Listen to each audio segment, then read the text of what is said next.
The world is divided into many, many different categories, but one of the categories which interests those of us who are concerned with advancing humanity the most is that between the conscious and the unconscious. This division between the conscious and the unconscious must be properly understood. The people instinctively love freedom, and they will instinctively fight for freedom. But you cannot win freedom on instincts. You can only win freedom on reason. Therefore, the unconscious are those who react on instinct. The conscious are those who react on reason. The job of the conscious is to make the unconscious conscious. Let us make a simple example. I think it was in 1992, after one more brutal beatings too many, the African population in Los Angeles, California revolted, rose up in righteous rebellion. This was instinctively revolutionary. Instinctively in the sense that it wasn't planned. Instinctive in the sense that it was this reaction to brutality. And this instinctive revolutionary act was very costly to American capitalism. It even had to bring in the American army. Very costly. But since it was on instinct, it had no reason, nothing to direct it, it would spin itself out. Those who participated in it were largely unconscious. We must come to understand that the overwhelming majority of our people are unconscious. But just because they're unconscious, you shouldn't think they don't want freedom. As a matter of fact, sometimes the unconscious is quicker willing to give their lives in struggle than the conscious. These are simple facts. Would you imagine what it would be like when we are conscious rebellious, when we consciously organize to rebel in Los Angeles with reason? I mean, making supply lines, making sure armaments are there, having hospital aids, having fire brigades, just like they do even in Ireland. Nothing big, just a little planning. Just a little planning. This is what we want to speak to you about this evening. Making the unconscious conscious.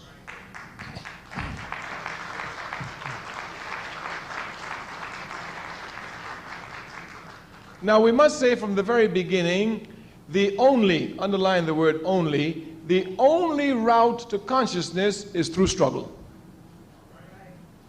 Now, for example, we've shown you the unconscious struggle. Those who rose up in righteous rebellion against the state police in Los Angeles, they were consciously involved in struggle. They were involved in struggle, unconscious but involved in struggle. The conscious must understand precisely what their task is, and we've said this 2 years ago here, we repeat it.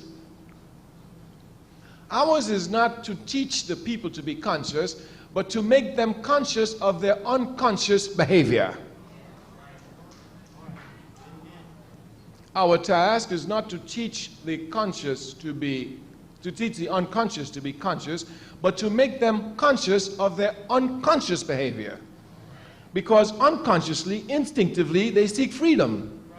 What we must do is make them conscious. Look, you want freedom anyway. Let's be serious. Let's sit down. Let's plan it. Let's wage protracted war, and let's tear down the system and walk on to liberation. It's as simple as that.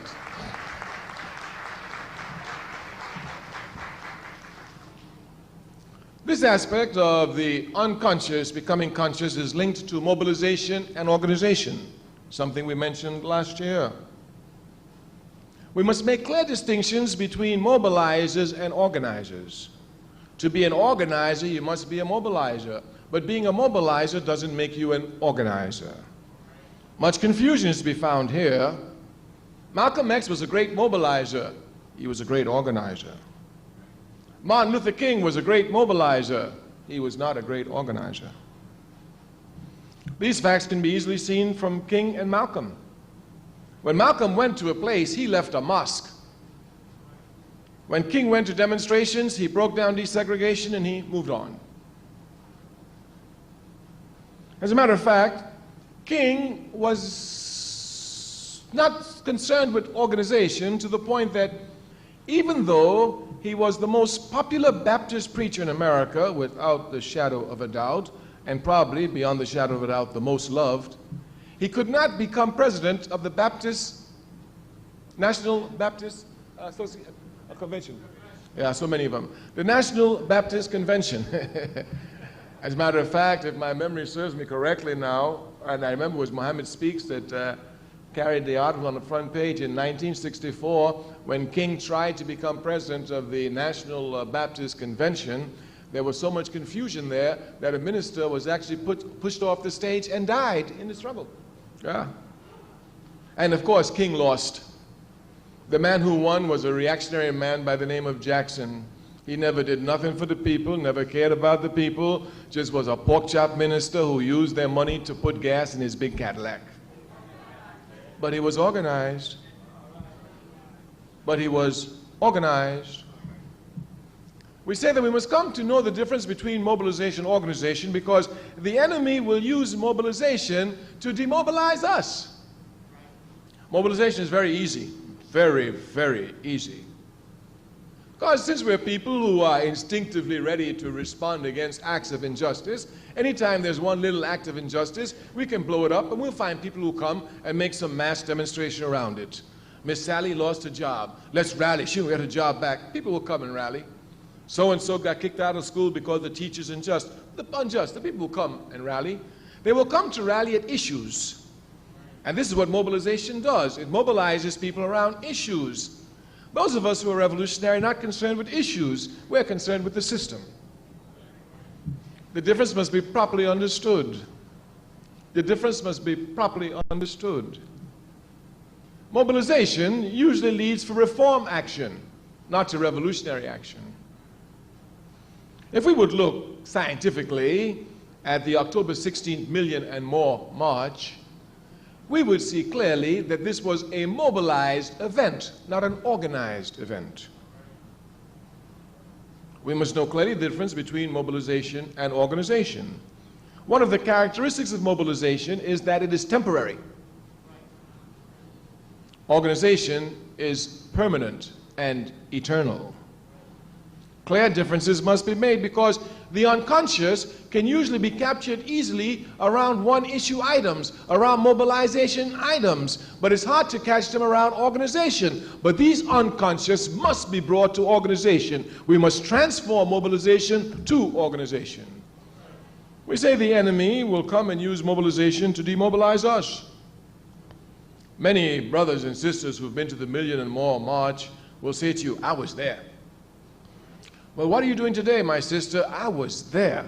There weren't too many sisters out there, but you know, with a million brothers together, you know where I had to be. I was there. Yes. And then, of course, you find brothers, yeah, I was there. I helped give. What are you doing today, brother? If we're not careful, we allow mobilization to become events. The struggle is never an event. It's a process, a continual, eternal process.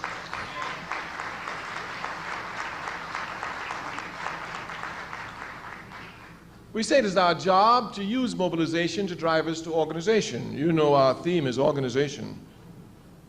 We want power. We don't want money.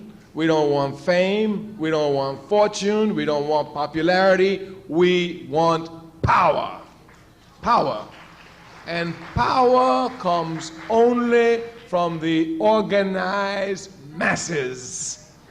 Power comes only from the organized masses. Therefore, since this is what we're concerned with, power, and we as a Pan-Africanist, we have every right to be concerned with it.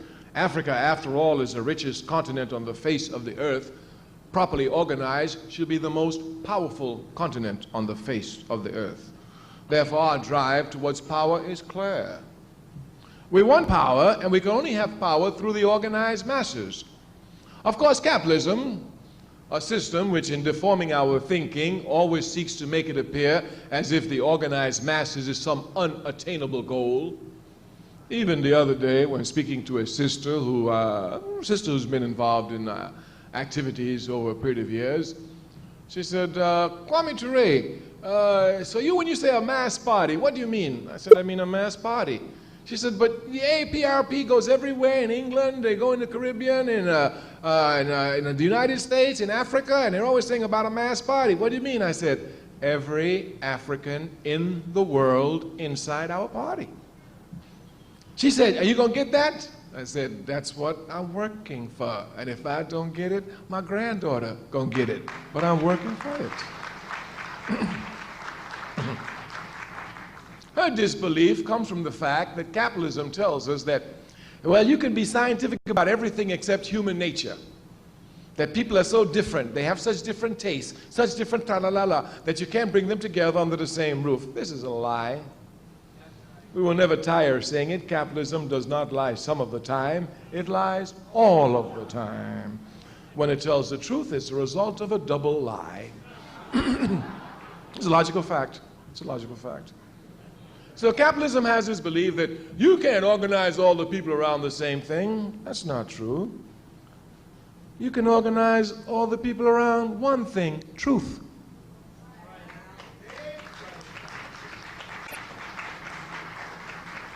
Now, what capitalism will try to make it appear as if the truth is not one truth, but anybody can have the truth. This is stupidity. Nobody's born with the truth inside of them. If they were, they wouldn't need to live. We come to know the truth from outside of us. Some people think that they know the truth because they were born to know the truth. That's a lie. You know the truth from constant struggle against lies. That's how you know the truth. Constant struggle against lies. For example, they try to make it appear as if we Africans will not arrive at uniting ourselves even the question around our identity. Well, you may call some of them Africans, but some call themselves black, some still call themselves colored, that's fact, they do that. But this is because they've been miseducated by a system which seeks to keep us divided, and this is the truth. And this is the truth. Obviously, we cannot be, all of us, so many different things. We must be one thing. Of course, for our party, there's no question. As for the United African Movement, we're Africans. End of discussion. End of discussion. This struggle is not an easy struggle. The struggle to go from Negro to black was a difficult struggle. Capitalism did everything to roll it back. Even had us confused. I'm not black, look at me, I'm brown colored. Yes. I'm not black, I got Indian blood in me. Oh. What nonsense they didn't have us say just to run away from the truth. We told them then, it is more difficult to go from Negro to black than it is to go from black to African. Many people criticized us for our efforts. Oh, in the 1970s, we had our last press conference, we said, we're going to put the word Africans on the lip of every African in America, and we're not going to use the capitalist media press. And we have done it, and we have not used the capitalist media press.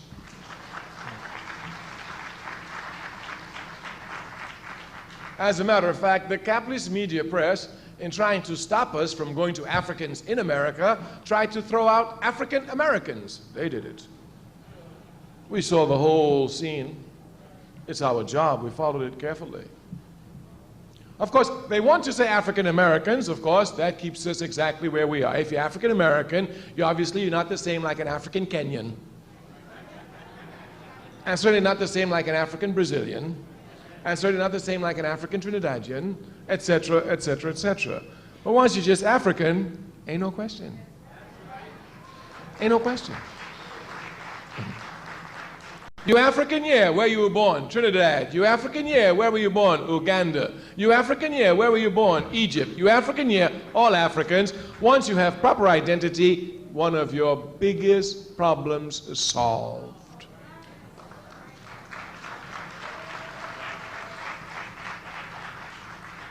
Because a people must know their national interest.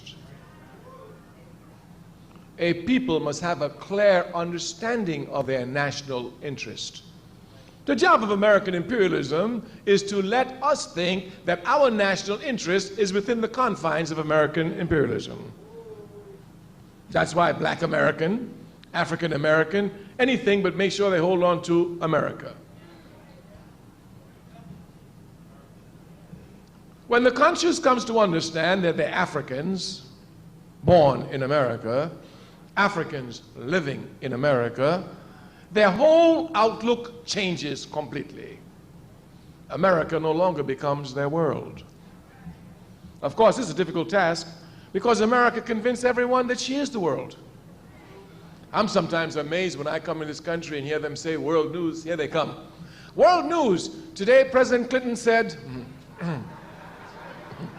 world news. Today, Newt Gingrich said, world news. Dole, who's running for president, can. It's like, you know, it's like the World Football Association. No, nobody played but them. Yeah. So the first conscious act in organizing our people is to let them know who they are.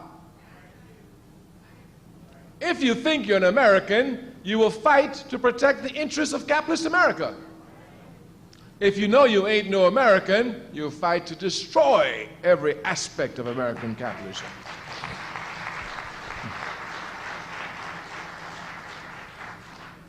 Our people have been unconsciously moving towards Africa. You know, I am very fortunate. I spend a lot of time with our people, and I always stay with the poor. I stay with the poor because the poor, they are pure. I mean, the poor will fight and give their lives for positions which they're incapable of occupying. They shock me sometimes with their naivety and their honesty. No wonder they can so easily be exploited. I remember once sitting in Ghana at the house of Akbar Mohammed, who's the international representative of the Nation of Islam. And there was a lot of people in the house, so I walked outside the gate, and I sat down. There's a little kennel there, and a concrete. I sat down by the kennel. The gardener next door came and sat down next to me. We began talking. So we talked naturally about Ghana. So we talked about Ghana, we talked about Nkrumah.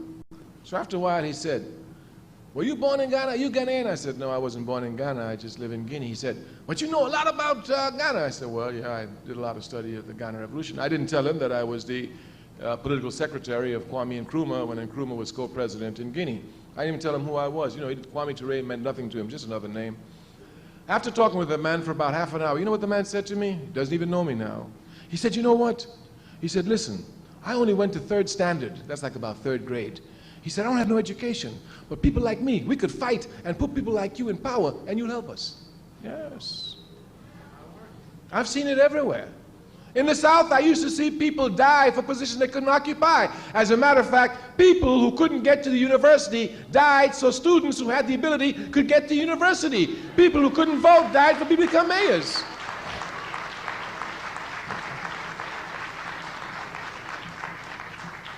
It is these pure poor that we must be concerned with. These are the ones we must organize. These are the real makers of history. Forget the ones who are always talking and doing nothing. Get the poor, the pure. Watch their movements. The instincts are always correct. Our people have been unconsciously moving more and more towards Africa. Of that, there isn't the slightest question. I saw it years ago. In the mid-1970s, I was going through Mississippi. I'd spent the 60s there and visited a sister whom I know was very active in the movement. She'd now been married and had a child. So this husband and her were very excited. They wanted to show me the child, as any parents would be. And of course, me too, I was excited because I knew it was a little girl. I wanted to see my granddaughter, if you will. So when she came, I held the door. I said, "What's the name?" She said, "Ajuola." I said, "Ajuola?" She said, "Yes." I said, "What does it mean?" She said, "I don't know. I just made it up. Does it sound African?" This was in the mid-1970s in Mississippi. I remember in the 1970s, late 1970s, I saw a young man. He was wearing a red, black, and green jacket. I stopped the man, young boy. I said, "Young blood, what's this red, black, and green?" He said, "Those are our colors." I said, "What you mean, our colors?" He said, "Man, these are our colors. You don't know our colors?" I said, "No, what you mean, our colors?" He said, "Man, red for blood, green for the lamb, black for us. You don't know this?" I said, "No, I don't know this." He said, "Man, where you coming from?" He started to walk away. I said, "Brother, have you ever heard of a man called Marcus Garvey?" He said, "Marcus Garvey, who is he?" I said, "He the one who gave you the colors."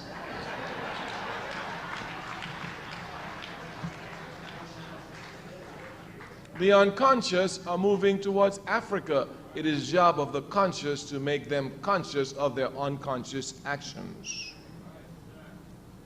Since our people are moving towards Africa, it behooves us clearly to come seriously and to organize properly this movement and putting Africa as its primary. This is the job of the conscious. But the conscious gets their sustenance from the unconscious. I am certain that most of the brothers and sisters attending the Million and More March were unconscious. Unconscious in the sense that they do not consciously try to develop themselves in a systematically basis, on a day-to-day basis, to make a contribution to the people. But the milieu which that unconscious mass created now makes it possible for the conscious mass to make this unconscious mass quickly conscious.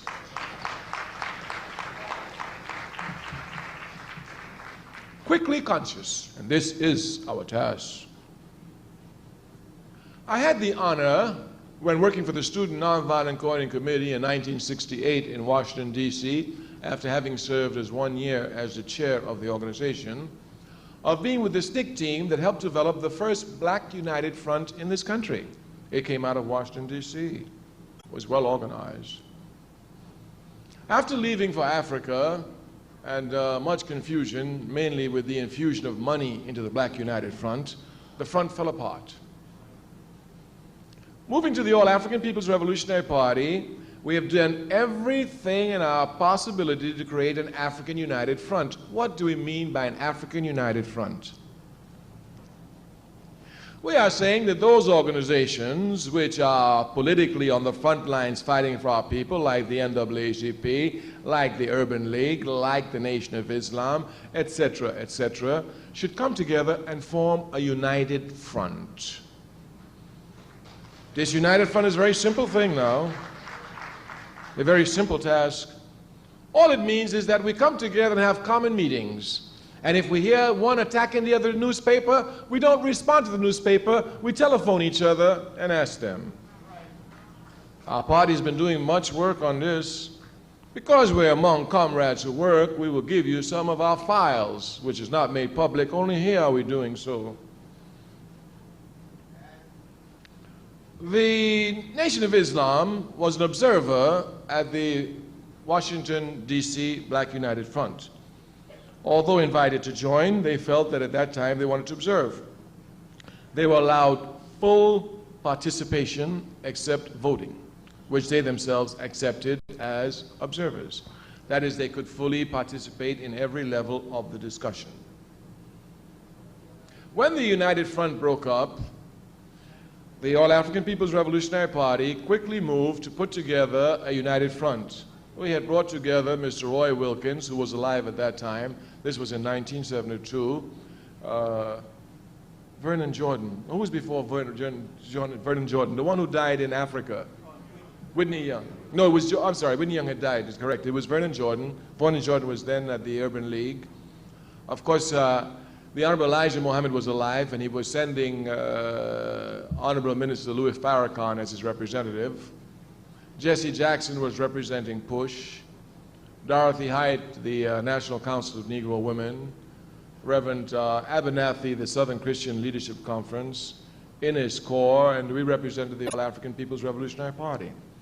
My brothers and sisters, I'll tell you the truth. You must never get discouraged in struggle.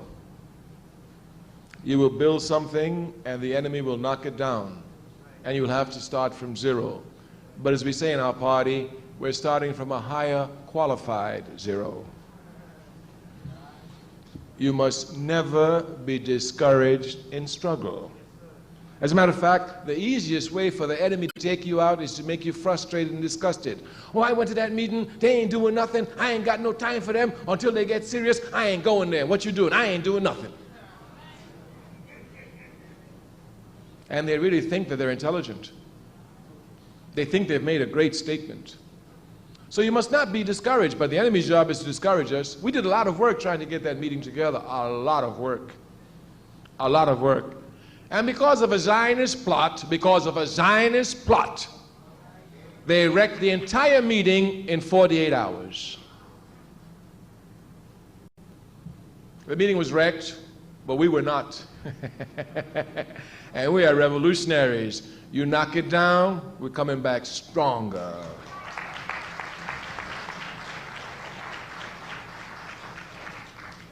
We accepted defeat, we licked our wounds, we pursued our battle. We continued with this aspect of it. During that time, the Honorable Elijah Muhammad passed. Before his death, you know, death has robbed me of so many things in life. It really has, really has. The most recent one was I have a brother who's in jail in Florida for killing a white policeman.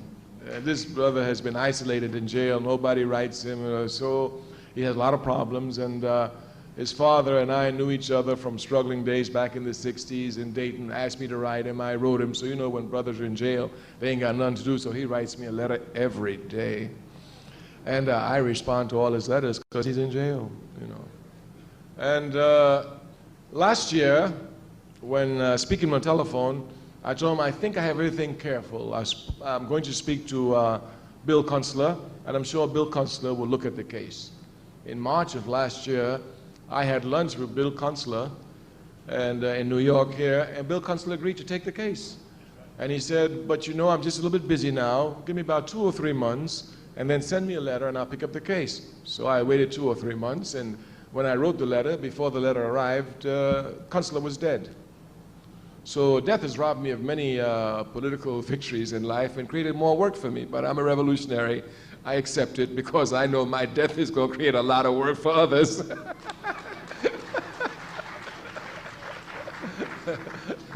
So it's robbed me of a lot. The Honorable Elijah Muhammad's death robbed the All-African People's Revolutionary Party of a golden chance to create the United Front.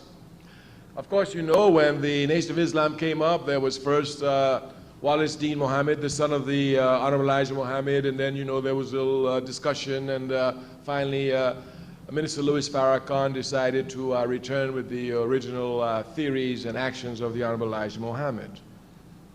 When Minister Louis Farrakhan first came out, of course, now let's let you know, I've known Minister Louis Farrakhan for over 30 years and worked with him for over 30 years.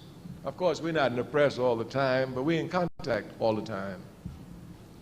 And Minister Louis Farrakhan and I discussed much, step by step. Of course, the only thing I had in my mind was the African United Front. That's all I want. And Minister Farrakhan said, okay, he sees it, he understands it, but he needs to get a little bit stronger. Fine. In 1982, our party made an assessment, and we said, okay, the Nation of Islam is strong enough now to do the work for the African United Front.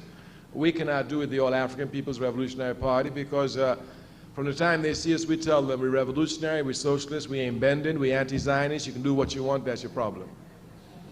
You understand? So we don't bend, but the Honorable Minister Louis Farrakhan, he's charming and, you know, he's sentimental. Minister can quote Bibles, so he can sit down with preachers and all these others, etc.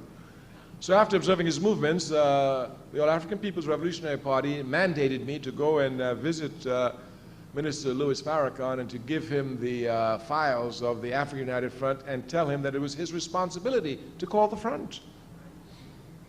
Of course, it was a task that I enjoyed undertaking. I hadn't seen him in some time, and I had a beautiful day. We spent the entire day at his house there in Chicago. You know, he just separated from Dean Wallace Muhammad, and his force had been coming back. And I took for him some old copies of Muhammad Speaks. Now, if you look at the old copies of Muhammad Speaks, every middle page that you open had 2 black hands reaching across the oceans calling for a united front. Every issue of Muhammad Speaks. We must know our history, and we will never be ungrateful to those who taught us.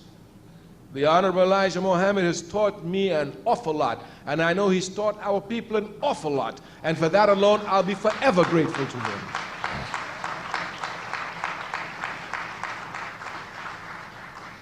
Minister Farrakhan agreed to take the program. He had no choice. I told him, this is your program. This is what your leader says you're supposed to do. He ain't my leader, he's your leader. And you say you're following his footsteps, you know, and he was getting ready to do it. He didn't do it. Here's your chance. You're supposed to do what he didn't do, you know. So, of course, Farrakhan had no choice. He had to accept it. We were well prepared. Everything was in proper order to have, finally, once again, our African United Front. By when was Jesse first talking about running for president? It was 1984. 83 was the announcement. When did Farrakhan make the alliance with him? November 83. So by 82, I left. I went back to Africa. Everything was moving. I was in contact with Minister Farrakhan. Our party people were in contact, feeding us step by step. I came back in early 1983. I met with Minister Farrakhan. I explained to him precisely the steps that we thought we could help in bringing the African United Front together. After some time, he asked that we have a meeting late in the year, probably around September, October. I'm telling the truth exactly what was said at the meeting. Minister Farrakhan said to me, at that time, Jesse Jackson had declared he was going to run for presidency, and he was under a lot of threats, you know. And I certainly thought that some crazy whitey was going to pop him, you know. But I have no problem with it. My life is on the line all the time. I put my life on the line for one thing. You put your life on the line for another thing. I ain't got no problem with it. You know, so Minister Louis Farrakhan came to see me. He said, you know, and he's very clever, Minister Farrakhan. He's very clever. When he wants to soften you up, he comes, he always plays that violin for you. Oh, Brother Kwame, you're my younger brother. But you know, you are so profound in political analysis. You surpass us all, that even though I am your older brother, I must come and seek advice from you. He's rough, you know, he's rough on that violin. He sings some sweet songs on that violin. So, of course, after seeking my advice, he came to seek my advice. He said, I want to make a decision. I said, what's that decision? He said, I want to put the FOI at the disposition of Jesse Jackson to protect him. I said, well, if you want to do that, that's your decision. He said, well, you don't seem enthusiastic about it. I said, well, I'm not. He said, well, Jesse Jackson might get killed. I said, he probably will get killed. He said, don't you think we need to protect him? I said, that's your decision. It's your FOI. You know, he said, so now he saw that it was getting serious. He said, you know, he's clever. Because he'll switch on you fast. You know, if you don't switch with him, you'll be in back gear while he's in front gear. You're already saying yes when you thought you were saying no. Yeah, he's rough. He said, well, I bet if you were being hounded and attacked by people, you'd want the FOI to protect you. I reminded him very slowly and very carefully, Minister Farrakhan, when I was elected chair of the Student Nonviolent Coordinating Committee, the first public meeting I had as chair was a meeting with the Honorable Elijah Muhammad in his house in Chicago, where I spent 15 hours. In fact, it was here that I met Muhammad Ali for the first time. This is way back. This is before, well, no, you old people, so I would say before you were born. We were talking about 1966 here, easily. 30 years ago, yeah. At the end of the meeting, of course, you know I'm a young man. I'm 26 years old at this time, you know, 26. I've heard the Honorable Elijah Muhammad all my life. What am I going to say to this man? This man used to raise me up, you understand? This man taught me things, gave me courage. I said, he's saying that on the radio? Is he crazy? Yeah, he's a white devil. That's what I said. They ain't nothing but white devils. That's what they, yeah. Yes. He tell the truth right out there. He wouldn't bite his tongue for nothing. You know, and I reminded Honorable Elijah, the Minister Farrakhan, I said, at the end of the day, the Honorable Elijah Muhammad looked at me. I was sitting directly across from his table. He said, son, he said, the devil wants you. I said, yes, sir. He said, son, the devil's out to get you. I said, yes, sir. He said, son, you must be careful. I said, yes, sir, I'll be very careful all my life. I've been working in a mine pit among the enemy, and I'm older now. I have more experience. So he said, they're mean, you know. I said, yes, sir, I know they're mean. He said, they're going to get you. I said, yes, sir. He said, so, son, I'm going to put the FBI at your the FOI at your disposition. Everywhere you go, I'm going to send out an order that the FOI must protect you. Now, you know, this was really too much for me, you know. So I said, well, sir, thank you, you know, but you know, the FOI is so busy.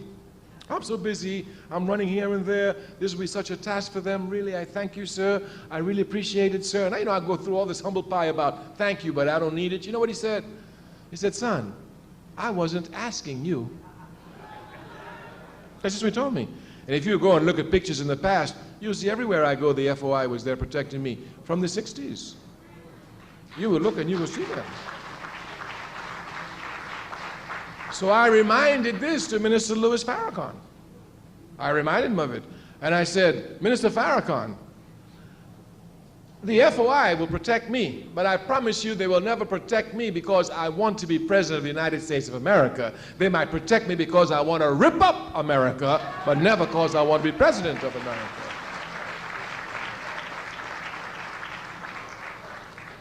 Well, he saw that his clever trick didn't go so well. So he backed up again. He said, well, what do you think about the alliance? I said, it's a great mistake. He said, why? I said, because Jesse Jackson is a Democrat first and foremost. The Democratic Party jumps to the tunes of the Zionists. While the Student Nonviolent Coordinating Committee was a confrontational organization and confronted Zionism outright, the first place I read about the Palestinian struggle in this country was in the Mohammed Speaks newspaper. The Honorable Elijah Muhammad taught me about Palestine when no left-wing paper in this country did. And they talk about nationalism is chauvinism. Look at that. I saw pictures of Malcolm X shaking the hands of PLO representatives when the PLO was first organized in 1964 in Mohammed Speaks. In Mohammed Speaks. Therefore, I told him, I said, the Zionists, they hate us, but they know you the first. So what I'm worried about is when they spoil the union and it splits, you understand, which side of the fence you going to be on. Because I know Jesse going to be with the Zionists. Because that's the Democratic Party. I'm just brutally honest with you. I'm telling you exactly what was said between us. We had a very frank discussion. After that discussion, I told him, what about the African United Front? He said, it's still good. Of course, me, myself, I knew with the thing with Jesse, it was problems. But in spite of obstacles, you must do your work. In spite of obstacles, you must persevere. I said, well, I want you to meet John Jacobs of the Urban League. He said, I've never met him. I said, I'd like you to meet him. He said, you could arrange a meeting? Will he meet with me? I said, yeah, I can arrange a meeting. He'll meet with you. I arranged a meeting at Johnny Jacobs' office here in New York, in Manhattan. The first time they met each other, I just sat in the background, talk. So well did our meeting go that Minister Louis Farrakhan and Johnny Jacobs signed a letter that day issuing a call for a united front among the political organizations in this country. We have it in our files. When the time comes, we will demonstrate this. The Urban League has a copy, Farrakhan has a copy, and Major Hatcher yeah, Hatcher from Gary has a copy because at that time he was head of the mayors and we were working with him, of course. I went back to Africa. It didn't take me long before I heard all this nonsense about gutter religion, Judaism, gutter or dirty religion or whatever, and Jesse having to split from Farrakhan, and you know what happened. Of course, I knew it would happen. But when we were with Jacobs, Minister Farrakhan and myself, one of the things we agreed upon was that we must have the phone numbers of each other. They didn't even have each other's phone numbers. And we must have the house phone numbers. So that when we hear something on the radio that Farrakhan said this about Jacobs, before Jacobs attacks Farrakhan, Jacob will call Farrakhan and see if what the paper says is true. We agreed to this. We did agree to this. Of course, this was not written in a letter. This was a verbal commitment. But we're brothers. We can't lie. And I'm a revolutionary. I can't lie to you. Of course, when Jesse Jackson made his split and the Zionists, once again, with a nice plot, did everything, Johnny Jacobs, without calling Minister Farrakhan to see if in fact he made the statement, what was the content in which the statement was made, wrote public articles condemning Minister Louis Farrakhan. Once again, Zionism had come to block and destroy the unity of the African community. We are not stopping. And the Million and More March puts us properly in a position to create a united front in this country of the political organizations, giving some semblance of unity and creating some atmosphere of unity where we can come to organize our people.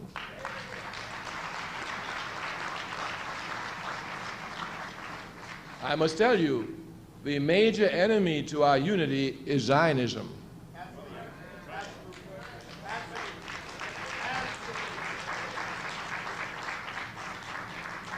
I tell you this as a result of over 30 years of constant struggle to organize and unify our people. I know them every step of the way. They are the slimiest slime that imperialism has ever produced.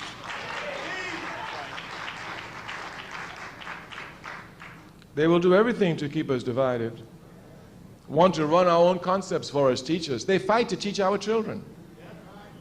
Isn't that nice of them? Quite liberal. Quite liberal. Their job is to keep us enslaved. Their job is to control us, so that while controlling us, American imperialism and the right wing and the racist wing will be venting all their rage on us and on nobody else. But we who are determined see victory even in death.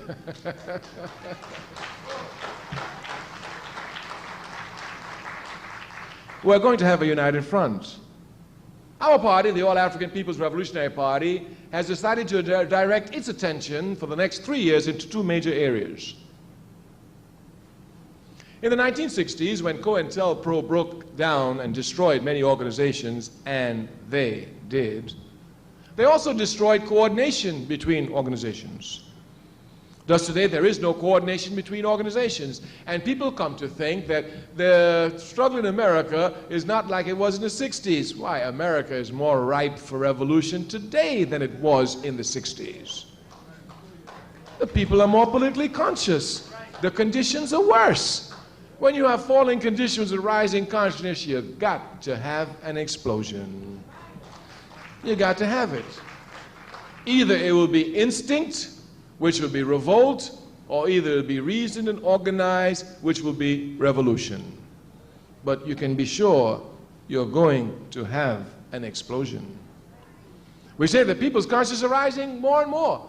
Even movements that we never thought about in the 60s, like the women's movement, the ecology movement, they are spreading everywhere. The right wing in this country has made a proper shift. It no longer sees minorities as their major enemy, nor the left wing. It sees the U.S. government as their major enemy. America is more ripe for revolution today than ever before. Africans have a particular responsibility here to the struggles of their people and to their future generations in directing this struggle to be nothing other than a revolutionary struggle. I mean this in every sense of the word. If you look throughout history, as a matter of fact, 2 days ago I was in Ohio, and a journalist asked me, what do you think is the greatest contribution that the Africans have made to America? I said, help to civilize it. It's a fact. It's a fact. I know who I am. I know I'm equal to everybody else. They don't know it. They're the ones who have to be taught it, not me. Not me. So consequently, our job is to civilize America. If you look, this is exactly what we've been doing. Everywhere you see struggles for justice, you will see Africans out front, the first to die every time, in every battle. I mean, even go back to the American Revolution, Crispus Attucks. We're first to die, instead of fighting with the Indians and joining up with the Indians and whooping George Washington. That's what he should have done.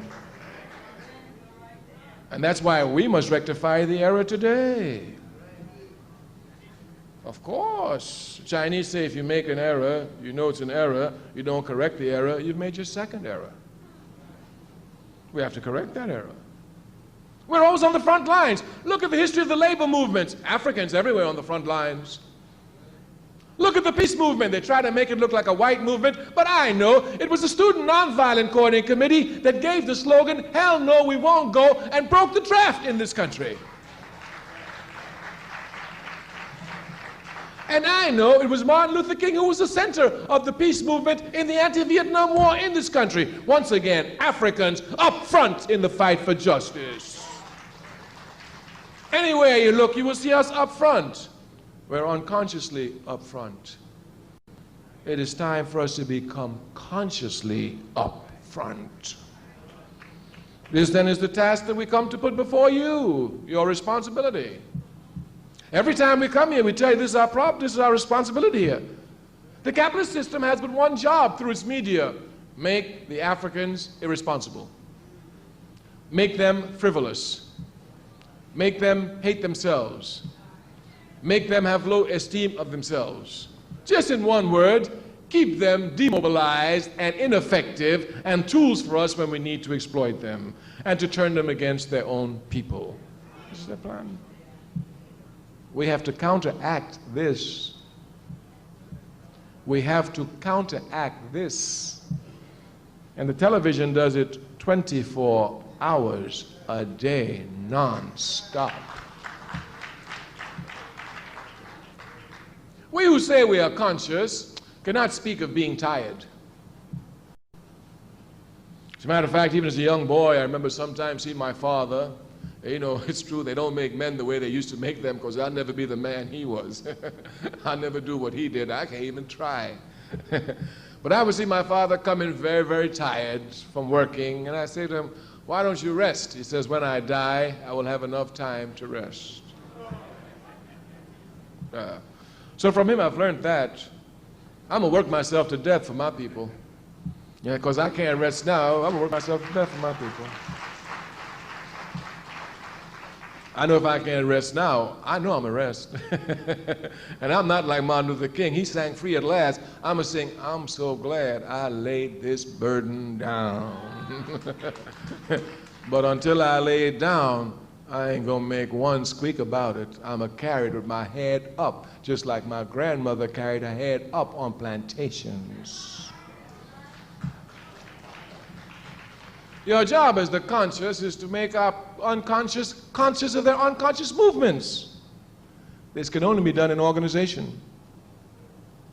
This can only be done in organization. We repeat it over and over again. Every time you see an intelligent man, intelligent woman, they don't attack the enemy unless they have some force behind them. I sometimes look at our brothers who go to jail. By themselves, they think they're going to go to jail and take on the enemy. Me? I've been to jail many, many times in my life, all over the world.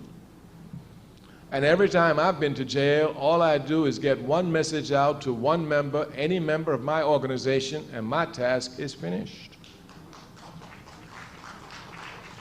My job is finished. My organization knows I'm in jail. Either I get out, they fight to get me out, they can't get me out, I'm organizing in jail. But I ain't got to worry about no courts, no judges, no lawyers. The organization gonna do that. That's why you need organization. The police arrest me tonight. By the morning, I'm walking out of jail, and the police gonna be in trouble. Yeah, because they're gonna find. Look here. Let's just show you a little tactic. When America bombed Libya in 1986, a member of our Central Committee, then by the name of Bob Brown, we sent him quickly to Libya to see what was happening. He got an American passport. Now, if you got an American passport, you got the right to enter any European country and stay there for 3 months without a visa. You understand that? Now, these little Swiss people, because we had pictures of Gaddafi we wanted to show, we wanted to make sure we're in harmony with the work they were doing. So he had Gaddafi's pictures in his briefcase. They stopped him, deported him, sent him back to France without even giving him a chance to make a telephone call. Could you imagine how crazy we were? We didn't know where the brother was. You understand? When he explained to us what happened, we had to teach the Swiss a lesson. So he gets a little lesson, no big problem. They arrested him on a Wednesday, on a Tuesday evening, deported him, all that, and Wednesday we got the news. Wednesday evening we made a plan. On Thursday morning we want everyone in the party to call comrades and allies and every friend they know and have them call the Swiss embassy non-stop. Ask them one question: why did you arrest Bob Brown? That's all. The Swiss embassy did no work that Thursday. None whatsoever at all. And the act is a legal act. Quite legal. We did it Thursday and Friday. And then on Saturday, we sent them a telegram. Anytime you see an African anywhere in the world coming to Switzerland and he has legal papers, don't mess with him. He might be Bob Brown, who represents Africans who've had clashes with American capitalism in over 267 cities. We're sure the Swiss don't want any of this action. Very simple. But he's got an organization. He didn't have to make one phone call.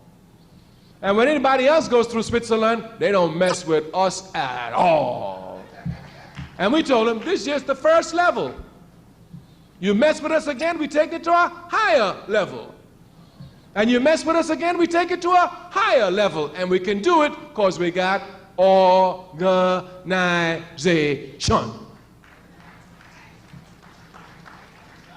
The conscious no organization. Malcolm X was a conscious brother. Before, when he was an unconscious brother, he wasn't a member of any organization. He didn't care about no organization. But Malcolm X was ready to throw a brick against the police, just like any conscious brother. He was unconscious. When Malcolm became conscious, he became a member of the Nation of Islam. And when Malcolm left the Nation of Islam, Malcolm, knowing the necessity of organizations, created two organizations, the Muslim Mosque Incorporated and the Organization of African American Unity. Malcolm X knew the necessity of organization. Our people have only one stage left in their struggle, and that is mass organization. It's the only stage left. We, of course, you know, you learn in many, many different ways. And one of the slowest ways of learning is one known as method of elimination. Method of elimination means you try that, it didn't work. You try that, it didn't work. You try that, it didn't work. While it's the slowest way of learning, it's the surest. And we have tried everything except mass organization. The 5th Pan-African Congress, held in 1945, called on Africans all over the world to have mass movements. You know, Africa, as she's held in racism today all over the world, even Africans do not know the contributions which Africa has made to world civilization in the past, or which she continues to make in the present. One of Africa's great contributions to world revolutionary movements is the mass party. We have a mass character to our struggle.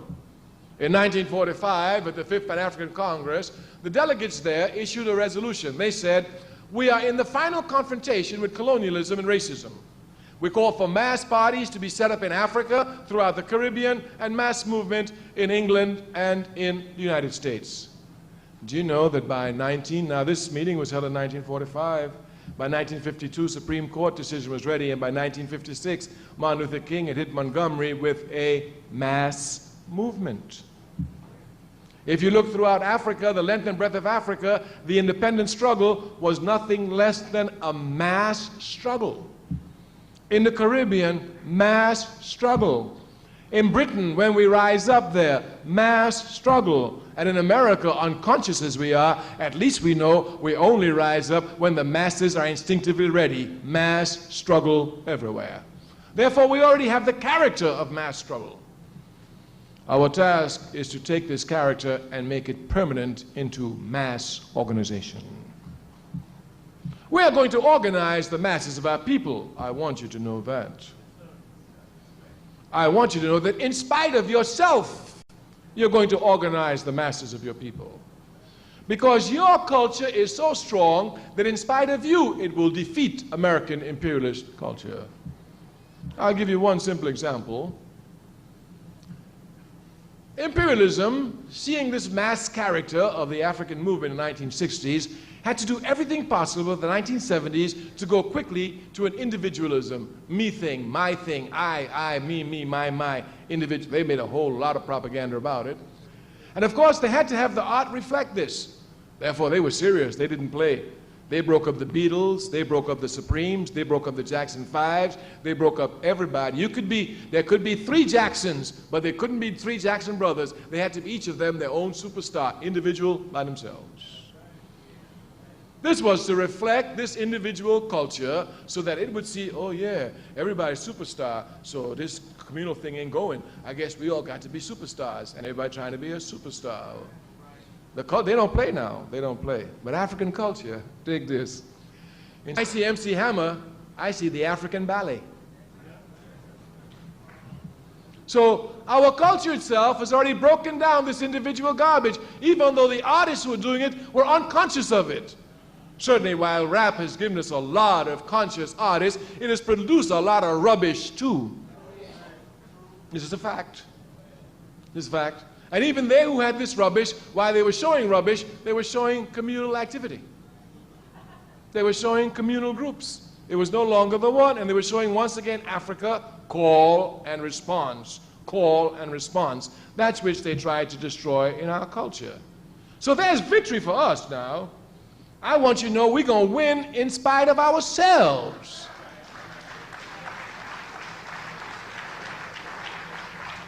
We are going to organize in spite of ourselves. The Honorable Marcus Garvey said, organize your people, organize your people, organize your people, organize your people. If you don't organize them, conditions will organize them.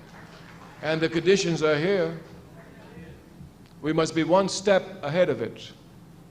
We come again to speak of organization. That's the only task we have before us. Our party is going to heighten its task for United Fronts, but we ask you, the United African Movement, to heighten your task. We must take lessons here from people. Martin Luther King was a great man, taught me a lot. But one of the greatest things Martin Luther King taught me was humility and using the nonviolent spirit within the African community. Martin Luther King was a living example of this. He was attacked by the Honorable Elijah Muhammad. He was attacked by Malcolm X. He was attacked by Minister Louis Farrakhan. He was attacked by Roy Wilkins. He was attacked by Whitney Young.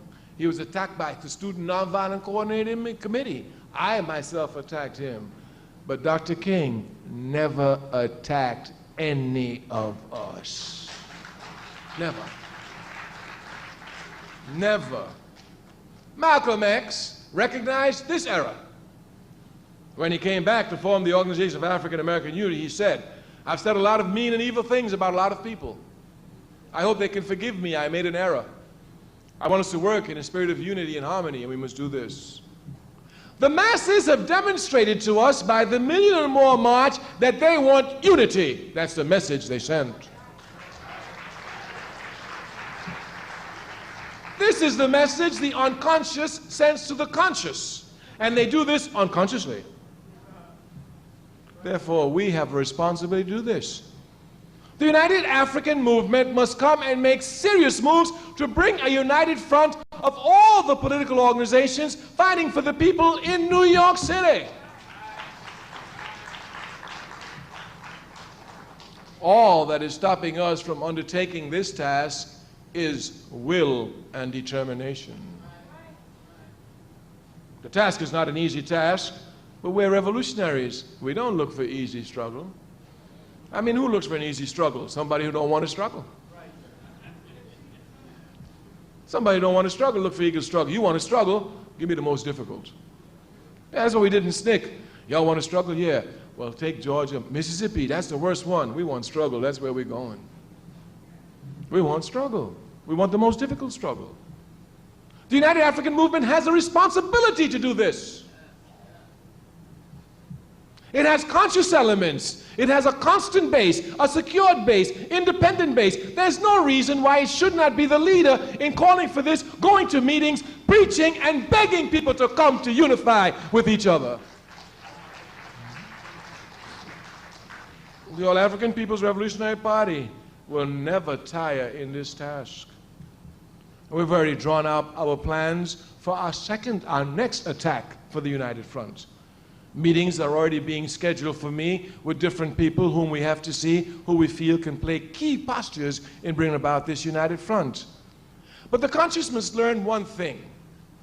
Sometimes the conscious have on their own to try and decide what is the movement of the unconscious, what are their aspirations. But when the unconscious speak and tell you, it is your responsibility to implement it. When the unconscious tell us with 1 million and more people that they want unity, then the conscious has a responsibility to implement unity. If they do not, they should be charged with negligence and should be shot in the morning for betraying their people.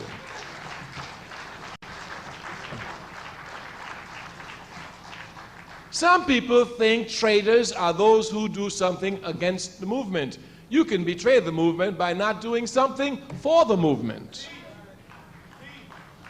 This must be properly understood. Of course, you know we say it all the time because it's the truth. We in the African Revolution are so weak. I mean, we really are weak. We are the only revolution, the only movement that allowed traitors to strut in our communities.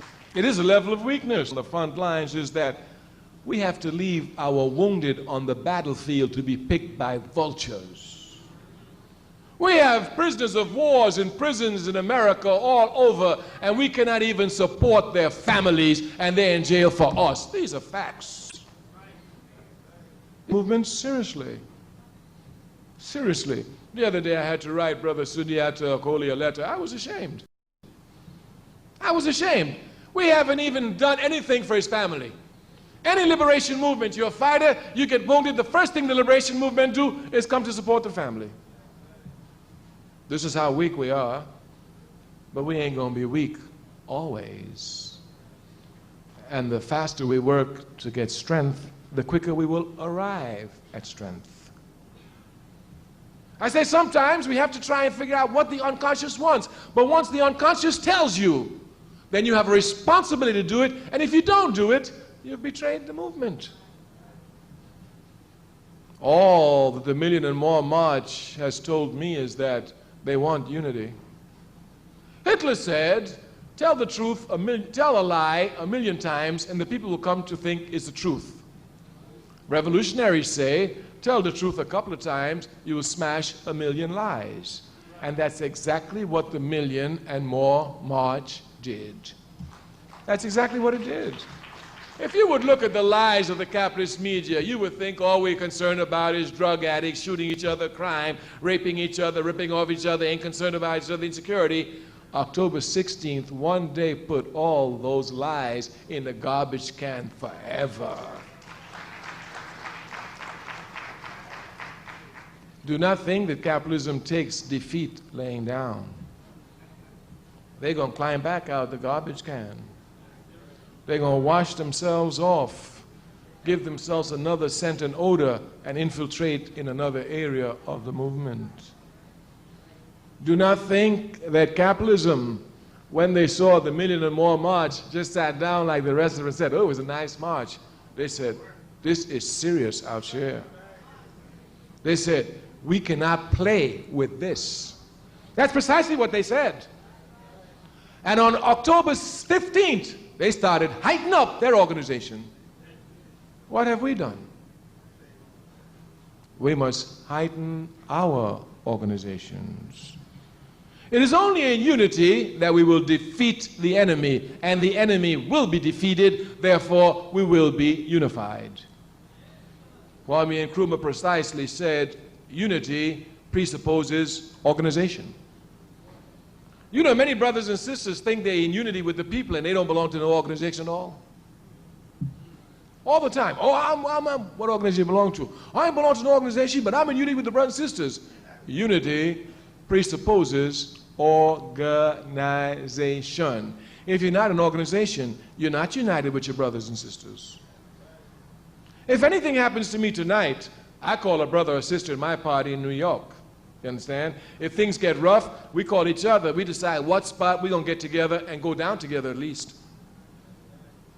But if you're in unity with the people and you don't know who to call, who to turn to, you understand? What is that unity other than an illusion? Brothers and sisters, we're about to conclude. Our task again is to drive you to organization. As a young man, I came to understand the necessity of organization. Malcolm X helped me to see it greatly. When Malcolm X led the Nation of Islam, there was great competition between young groups to pull him. The RAM, the Revolutionary Action Movement, then headed up by a brother known as Max Stanford, now known as Ahmed Mohammed, was fighting to get him. The Student Nonviolent Coordinating Committee was fighting to get him. But Malcolm was assassinated when he was in between organizations, building organizations. I saw that quickly. I said, oh, so they killed him before he got his organizations off the ground. If Malcolm had gotten his organizations off the ground, they couldn't touch him that easily, because Malcolm was not a mobilizer, he was an organizer. And so is life, that even when they assassinated Malcolm, who was the organizer, because he didn't have organizations in place, and there were so many contradictions in our community that a unified response was not possible, when King the Mobilizer was killed, the unified response was possible. History plays itself out, even if the leaders play themselves out. History will not be denied. I say we will be organized. History cannot be denied. You can either be part of the historical process, come to take the serious task of organizing your people on a day-to-day basis, or you can come to the slave every Wednesday night, clap, feel good, jump up, say you were there, and go back and wait till next Tuesday night. It's Tuesday night next week, isn't it? Yes. Yes. Yeah. We must become examples for our people. When they see us organizing, they get organized. Our people are looking for direction. Our people are looking for direction, and the conscious must provide that direction. And the direction the conscious must provide is to make the unconscious conscious of their unconscious behavior. So no master plan is necessary here, none whatsoever. The people are looking for unity, let's give them unity in united fronts. The people are looking for power, let's give them organization. The masses want unity, let's move from mass mobilization to mass organization. We of the All African People's Revolutionary Party, always honored to come amongst you of the United African Movement. When we come amongst you, we can talk about things that we can't talk on other levels because the level of consciousness is not the same. When we go to others, we spend our time talking about organizations, but on the level we do with you, you are fighters. You're activists. But you must come to mold your struggle together. Every time I come here at Wednesday night, I see so many people. I am sure the United African Front has at least some membership of over 1,000, not so? And I'm sure among that 1,000, you count at least on 20 who are serious. At least. At least. At least that 20 must come together and begin to move towards organization. We want to tell you, unless our people are organized, we are wasting time. Unless our energies are directed towards organizations, we are going in circles. We must come to organize our people. The All African People's Revolutionary Party has taken this task upon its shoulder since its inception in 1969 and will not turn it loose for generations.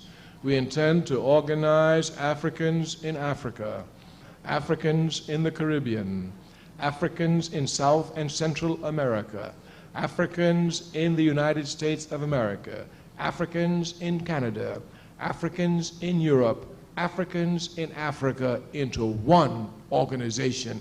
This is our vision. This is our work.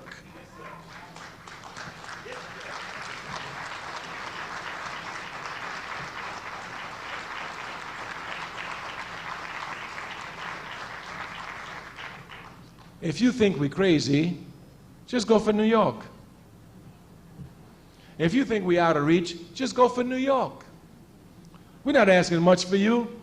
The United Action Movement should be seen as the movement preaching unity among all the others who refuse to get unity. That's how you'll attract the masses. We're pushing the United African Movement out front. You can speak to your leader. Every time I come here, tell him, he will tell you, Brother Kwame speaks about a lot of things, but the one thing he impresses upon us all the time is African United Front in New York among the organizations. We must learn to live with them. These are just facts. Whether we like the PLC or we do not like the PLC, they are a force, a factor, we must deal with them. Whether we like the United African Movement or not, they're a force, they're a factor, we must deal with them. Whether we like the Nation of Islam or not, they're a force, they're a factor, we must deal with them. These are just facts. We must deal with material reality. Brothers and sisters, we give you this task this evening. The All-African People's Revolutionary Party is very weak in New York. New York is a rough area for us. We know the New York police killed Malcolm X. So we know what pigs they are. And we know that if you think you talk about COINTELPRO, if you don't know the local police got a COINTELPRO program, you don't know nothing about COINTELPRO. So the New York police and its COINTELPRO is doing everything to stop our party, but you can't stop revolution. You can kill every revolutionary out there, but you can't stop revolution. This is crystal clear. They killed Zapata over 60 years ago. But the Chipajas are fighting seriously in Mexico today with guns. We want to give the task to the United African Movement. We want you to set a tone in New York. We want you to be known as the movement in New York that is preaching unity among the African organizations. We want you to be known as the movement in New York that is doing everything to give symbols of unity to a people who are begging for it. Our party is not strong enough. Were we strong enough, we would undertake this task ourselves. And every time I've met with your leader, this is exactly what our party has told him. My brother, we're not strong enough in New York to do this task. Were we strong enough in New York, we would carry out the task. But you are strong enough. You're directed to New York. It's your base. You can do this task. We want you to do this task. You must do this task for your people. Because once New York has a united front, the rest of the country will follow just like day after night.